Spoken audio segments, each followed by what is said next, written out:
Interview দাও।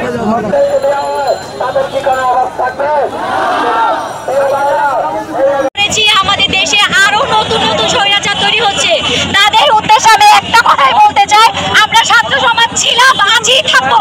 আর শেখ হাসিনা পালাই না বলে যেমন সে পালাতে বাধ্য হয়েছে, সে আসবে না বলে সে আসতেও বাধ্য হবে।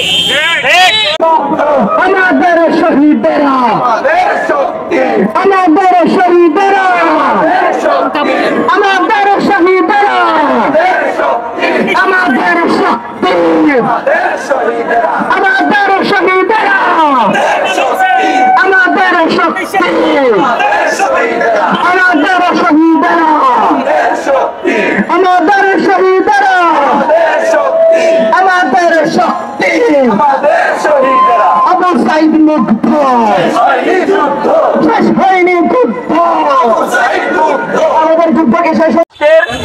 এই যে শহীদ মার্চ কর্মসূচি, এই শহীদ মার্চ কর্মসূচির মধ্যে দিয়ে এটা একটা খুব সুন্দর একটা বার্তা প্রদান করা হচ্ছে যারা অশুভ শক্তি তাদের উদ্দেশ্যে।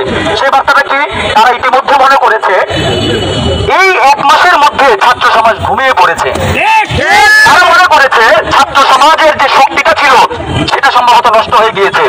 তাদেরকে সুন্দর করে আমাদের একটা জানান, আমাদের অবস্থান তাদের সামনে স্পষ্ট করা, আমরা ছাত্র সমাজ ঘুমাইনি, আমরা ছাত্র সমাজ অন্যায়ের বিরুদ্ধে আগেও সোচ্চার ছিলাম, এখনো আছি, ভবিষ্যতেও থাকবো ইনশাআল্লাহ। আমাদেরকে যদি কেউ মনে করে আমরা ঘুমিয়ে আছি, তাদের জন্য আজকের কর্মসূচি খুব সাধারণ একটা বার্তা মাত্র। ভবিষ্যতে এই ধরনের কর্মসূচিগুলো তাদের উদ্দেশ্যে বরাবর অব্যাহত থাকবে ইনশাআল্লাহ।